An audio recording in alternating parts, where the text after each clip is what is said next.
In this chapter, we will see how physics is an enabling science. Physics makes it possible by giving tools, different types of tools for biosciences to develop. For example, the microscope. What would you have done without the microscope? It is the microscope that makes us possible to see the bacteria and the viruses. So physics is an enabling science. Physics enables advancement through optics and imaging. That's what physics does. And when you look at the human eye, the light first passes through the cornea, through the iris and the eye lens, and then through the vitreous humor, it's finally focused on the retina. So that's the basic structure of the eye. And the cornea and the eye lens together function as a single focusing system or as a single lens in order to produce an image on the retina. Alright, so cornea and the lens, they act together. In fact, 1/3 of the refraction is produced by the cornea and 2/3 by the lens. So together they act as a single lens. And the power of the lens in the eye has to be adjusted according to the distance of the object. So if the object is very close, then the lens becomes thicker. By means of the ciliary muscles, the lens becomes thicker for an object that is close by. And for an object that is further away, the eye is more relaxed and the lens becomes thin. This is so that the rays, they finally focus on the retina. And the focusing power is based on the refractive indices. All of these refractive indices are varying, and they so vary that the ray finally gets focused on the retina. So, and the main part of the retina where there is maximum concentration of rods is the fovea. That rods and cones together produce a sensation of vision, while rods give the difference between dark and bright. Cones produce color vision. Alright, so images on the retina, remember, are also inverted. Yes, the images are inverted, and it's the brain that actually reinverts those images. So when we see it upright, but the actual image on the retina is inverted. Now this diagram clearly shows that the rays from the top of the tree, that's the rays 1 and 2, come to focus here, while the rays from the bottom of the tree, that is 3 and 4, come to focus on top. So the image is inverted. Now DO is the distance of the object from the lens, that's DO. DI is the distance of the image from the lens. So that means in this case, DI has to be the distance from the lens to the retina. The lens to the retina. And accommodation is actually the process of adjusting the eye's focal length. The process of adjusting the focal length of the lens. Because as the distance of the object changes, the eye lens has to become thinner and thicker so as to change its focal length, so that we always get the image on the retina. Because DI here is fixed. So if DI is fixed and DO changes, then F has to change. So that, the process of adjusting the eye's focal length is called accommodation. And also remember that for a normal eye, when you read something, you can't keep it inside 25 centimeters. So for the image to be clear, the least distance is 25 centimeters. That's called the least distance of distinct vision. So the eye can see anything from 25 centimeter to infinity. So the smallest distance that the eye can see an object is 25 centimeters, and the biggest distance is unlimited. It's up to infinity. Remember, we can even see the stars that are millions of light years away. Now that's for a normal eye. Now, just to explain the accommodation of the eye, here are two diagrams. In the first one, the object is so far away that the rays coming from the object are parallel. So we can imagine that the object is at infinite distance, so the rays are parallel, and it's easier for the rays now to come to focus on the retina. So you can see that the lens is thinner and more relaxed. So this is where the eye is said to be relaxed. So the eye is relaxed when viewing distant objects that are far away from the eye. But when the object is really close, as in this case, it's tougher to bring it to focus on the retina, and so now the lens has got to get thicker. The lens becomes thicker, the lens is no more relaxed, now it is said to be accommodated. So this is one of the reasons why children have to go outside and play instead of just playing video games or looking at the computer, or in this day and time looking at the iPhone all the time. The eye is not at all relaxed, and this brings forth a lot of problems with vision because the eye does not get a chance to get relaxed. So there are two conditions. When you watch distant objects, the eye is relaxed. When you look at a book and you're trying to read a book, the eye is accommodated. Now let us look at the defects of the eye. The first one we are looking at is myopia or nearsightedness. In nearsightedness, if you're trying to read a book, you can do that because the object is close. But when you look at objects at a distance, the eye is not able to see it clearly. And that's very clear from this diagram, that the lens is too strong. That could be one reason. The lens is too strong that when viewing a distant object, the rays come to focus in front of the retina and not on it. So the image is not clear. Another reason may be that the eyeball is elongated. The eye is too long, as you can see. This distance is bigger than in a normal eye. And so again, the focus is in front of the retina and not on it. So that is myopia. Now, short-sightedness or nearsight can be corrected by using concave lenses. So when you wear a concave lens is a diverging lens. And remember that the lens is actually over converging. And so when you put a diverging lens in front, it kind of compensates and brings the focus back onto the retina. So that's how it's corrected. So nearsightedness is corrected using concave lenses.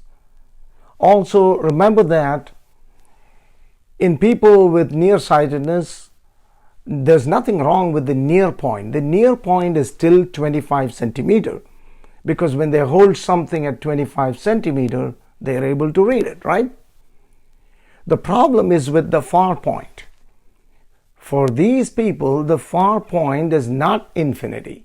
Instead, it's something less than infinity. It could be 10 meters, or if it's worse, it could be 5 meters. Okay, so that means if it's 10 meters, they can see anything clearly up to 10. If it's only 5 meters, they can only see clearly up to 5. So remember that for nearsightedness, the far point is not infinity, but it's something less than infinity. Well, on the other hand, with farsightedness, Longsight or hyperopia,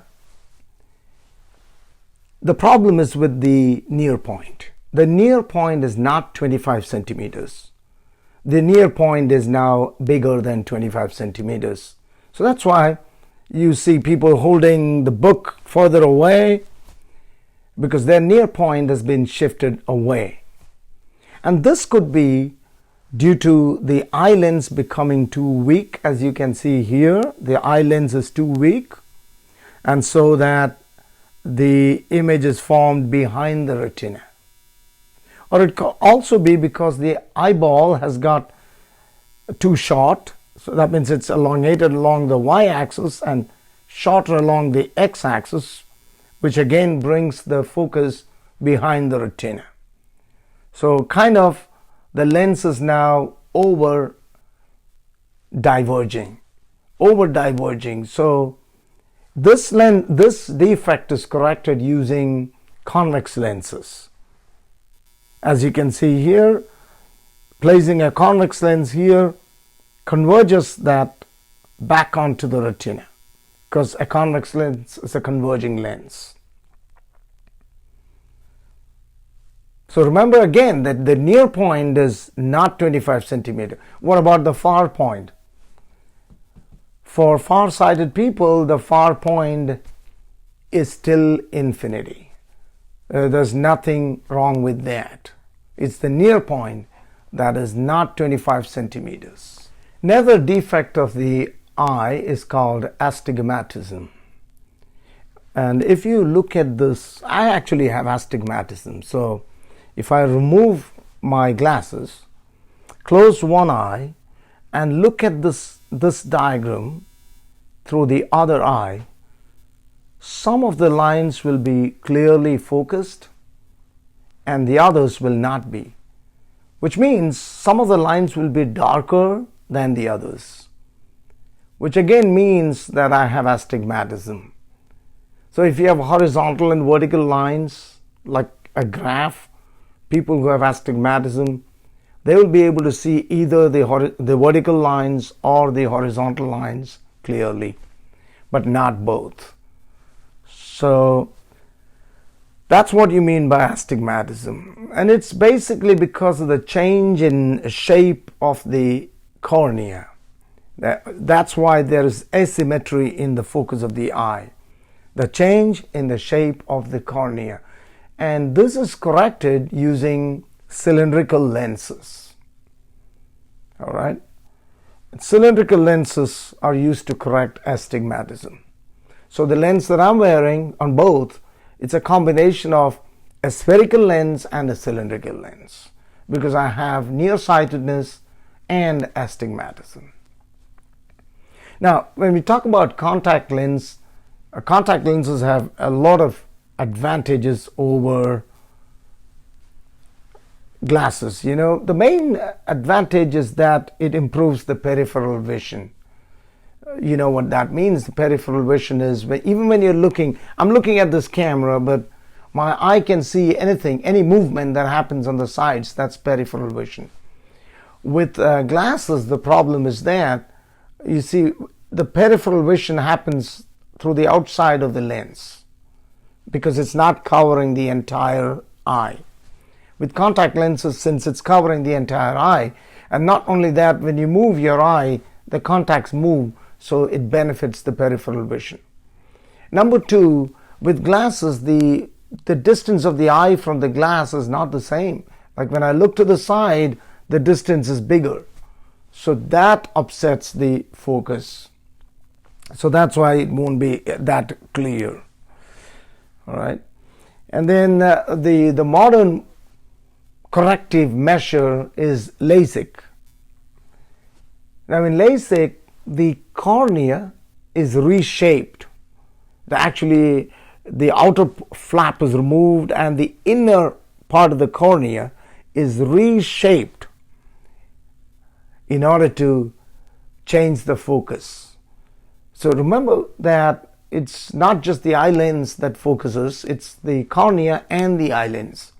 So even a minute change in the shape of the cornea can bring about corrected vision. So now we will talk a little bit about color vision. You know, there are some people who are color blind, right? And at night, when there's not enough lighting, even normal people are not able to distinguish the colors, but we are able to make out the gray tones. So this means that color vision is actually done by cones, and you know, the intensity of light is brought about by rods. So you have rods and cones in the eye. The cones are responsible for color vision, and the rods are responsible for the intensity of light. And basically the eye is able to make out 6 colors. Remember that each color has a particular wavelength. So we have the capability to make out red, orange, yellow, green, blue, and violet. So these are the rainbow colors, okay? And in the eye, there are 120 million rods in the human eye, and as I explained before, rods do not give color information. This is done by cones. And there are about 6 million cones in the retina, and these actually are in the fovea. So the fovea is the part that actually gives us color vision. And there are 3 types of cones. As you can see in this diagram, blue, green, and yellow are the 3 types of cones, and green and yellow are the most sensitive, while blue is not that sensitive.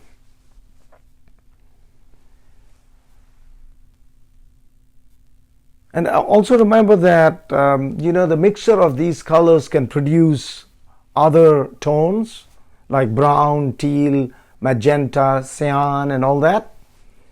And white is simply the presence of all the colors, white here, and black is the absence of all the colors.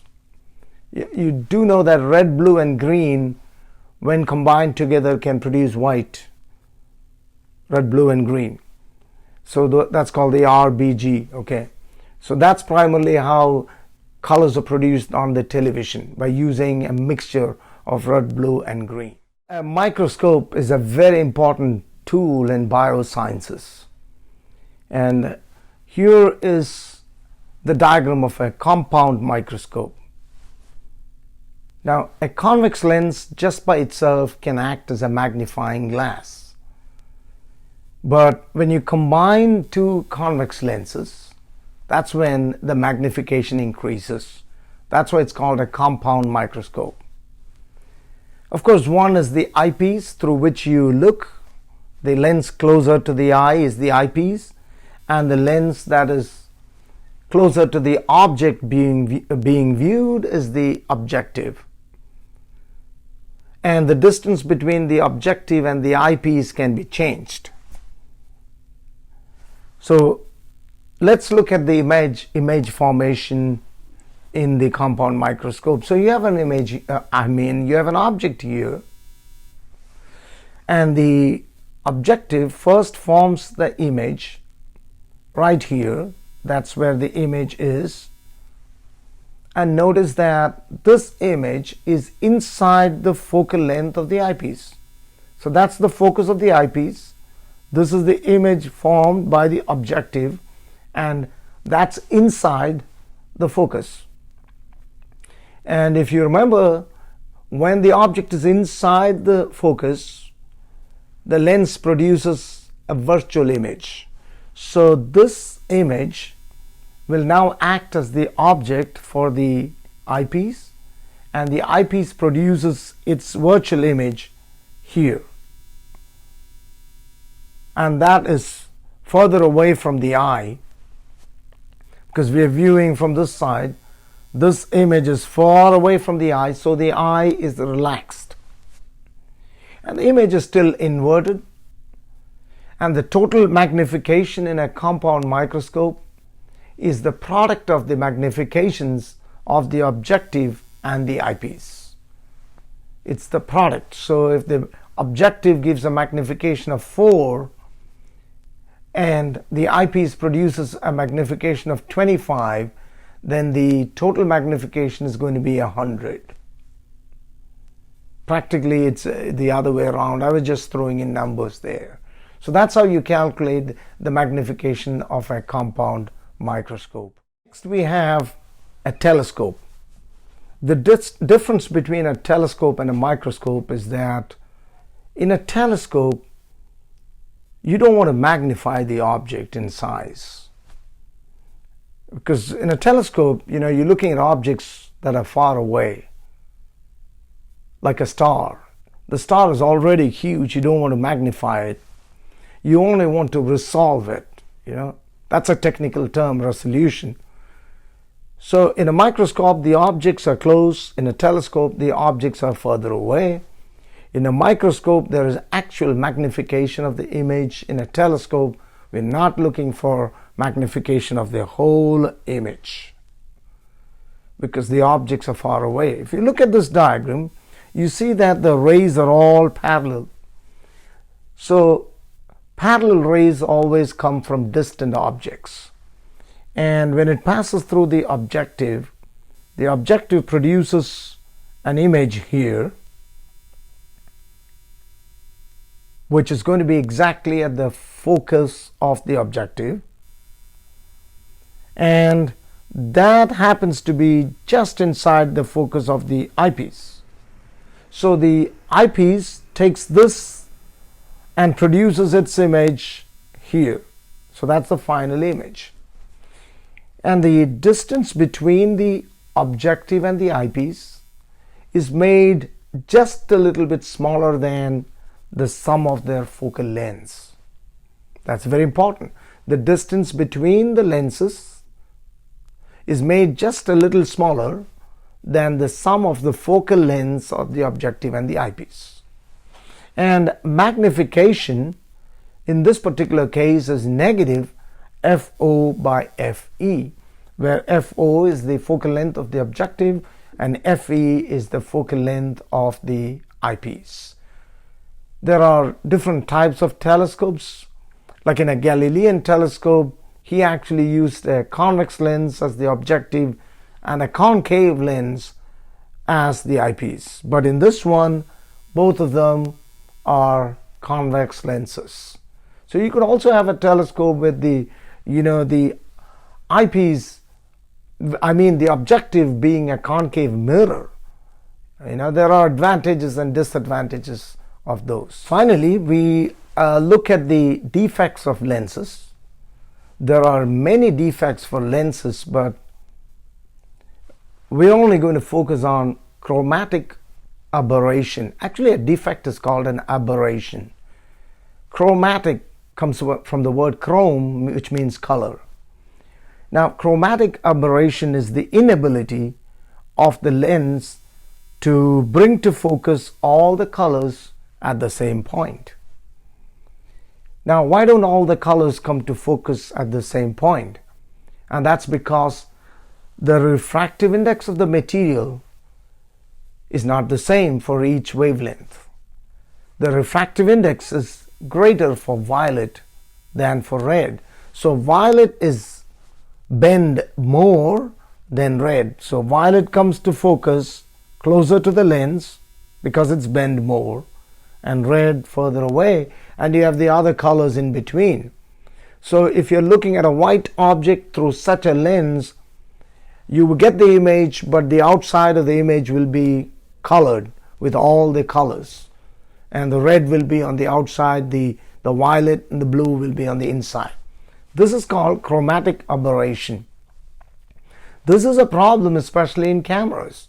We don't want a white object to look colored like that, and so it has to be corrected. This defect is corrected by combining a convex lens with a concave lens.